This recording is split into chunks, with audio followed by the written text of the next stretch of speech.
In this lesson, we are going to look at the remainder theorem. Our essential question: how do you know when the divisor is a factor of the dividend?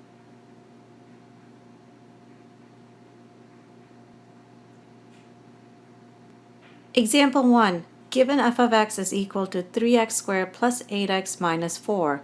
Divide f of x by x minus 2 and find f of 2.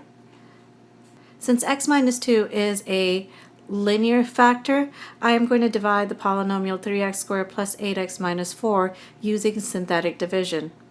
Start by writing the coefficients down. Make sure that it is in descending order of highest exponents first all the way down to the constants. If I'm missing any exponents, I need to fill it in with 0. I have 3x squared plus 8x minus 4. I'm not missing any terms, so I'm not going to include the zeros. I'm going to divide by 2, which I get by setting x minus 2 equal to 0 and solving for x. Bring down the first term, which is 3. 3 times 2 is positive 6. Add 8 plus 6 to get 14. 14 times 2 is positive 28. Add negative 4 plus 28 to get positive 24. Our final answer is 3x plus 14 with a remainder of 24x minus 2. Remember that our exponents for our variables and our quotient go down by 1. In part B, we are to replace x with 2 in our polynomial and evaluate it. So I end up with 3 times 2 to the power of 2 plus 8 times 2 minus 4. Start by evaluating exponents first. 2 squared is 4 plus 16 minus 4. 3 times 4 is 12 plus 16 minus 4 gives me 24. Notice how when we divided this polynomial by 2 and we evaluated the polynomial at x equals 2, we got the same value for our remainder as we did in our simplification. Let's take a look at another example. Here we're given g of x is equal to x cubed minus 3x squared plus 6x plus 8. We are first asked to divide g of x by x plus 1. Set x plus 1 equal to 0, solve for x is equal to negative 1. So we're dividing the polynomial x cubed minus 3x squared plus 6x plus 8 by negative 1. Bring down our first term. 1 times negative 1 is negative 1. Add negative 3 plus negative 1 gives me negative 4. Negative 4 times negative 1 is positive 4. 6 plus 4 is 10. 10 times negative 1 is negative 10. Positive 8 plus negative 10 is negative 2. So we have a solution of x squared minus 4x plus 10 with a remainder of negative 2 over x plus 1. Now let's evaluate g of x at x equals negative 1. So wherever x is, we're going to replace that with a negative 1. Negative 1 cubed is negative 1 times negative 1 times negative 1, which gives me negative 1. Negative 1 squared is negative 1 times negative 1, which is a positive 1. Positive 1 times negative 3 is negative 3. Positive 6 times negative 1 is negative 6 plus 8. Simplify this to get g of negative 1 is negative 2.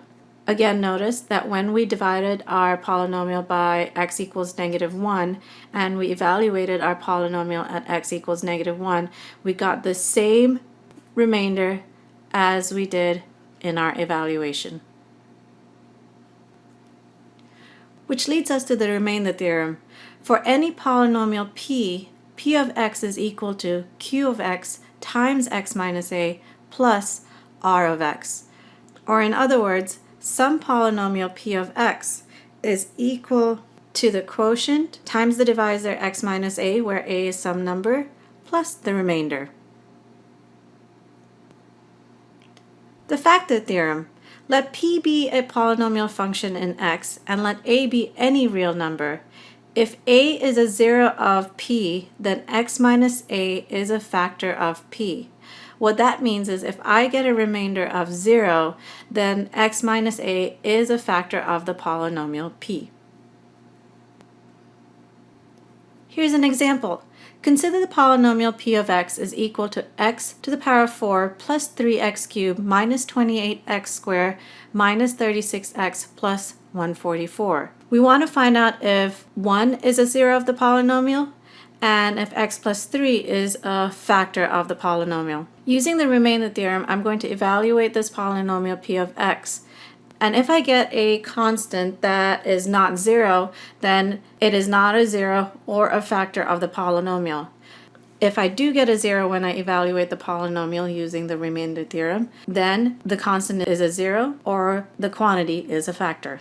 Let's start with A. To figure out if 1 is a 0 of the polynomial, wherever x is, I'm going to replace that with 1. So I have p of 1 is equal to 1 to the power of 4 plus 3 times 1 cubed minus 28 times 1 squared minus 36 times 1 plus 144. This simplifies to 1 plus 3 minus 28 minus 36 plus 144, which is equal to 84. Since our evaluation does not give us a 0, 1 is not a factor of p of x. Now let's check x plus 3. First, solve this for x. Set it equal to 0, x is equal to negative 3. In the polynomial p of x, I'm going to replace all of my x values with negative 3. I end up with negative 3 to the power of 4 plus 3 times negative 3 cubed minus 28 times negative 3 squared minus 36 times negative 3 plus 144. Negative 3 to the power of 4 is basically negative 3 times negative 3 times negative 3 times negative 3, which gives me positive 81. Negative 3 cubed is negative 27. Negative 27 times a positive 3 is a negative 81. Negative 3 squared is 9. 9 times negative 28 is negative 252. Negative 3 times negative 36 is 108 plus 144. Simplify this to get 0. Since we got a value of 0 in our evaluation, yes, x plus 3 is a factor of p of x. Consider the polynomial p of x is equal to x cubed plus kx squared plus x plus 6. Find the value of k so that x plus 1 is a factor of p. In order for x plus 1 to be a factor of p, my remainder has to be 0. So I can set this equation p of x equal to x cubed plus kx squared plus x plus 6 equal to 0. And wherever x goes, I'm going to replace it with x equals negative 1. So I have 0 is equal to negative 1 to the power of 3 plus k times negative 1 squared plus negative 1 plus 6. Simplify. Negative 1 cubed is negative 1. Negative 1 squared is positive 1. Positive 1 times k is positive 1k. Then we've got negative 1 plus 6. When I simplify my like terms, I get 0 is equal to 4 plus k. Solve for k by subtracting 4 on both sides to get k is equal to negative 4. So my polynomial p of x is equal to x cubed minus 4x squared plus x plus 6.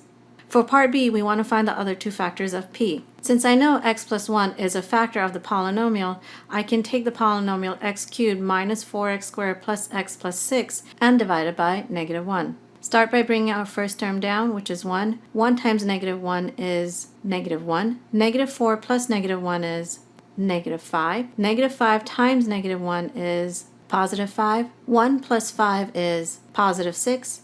Positive 6 times negative 1 is negative 6. Positive 6 plus negative 6 is 0.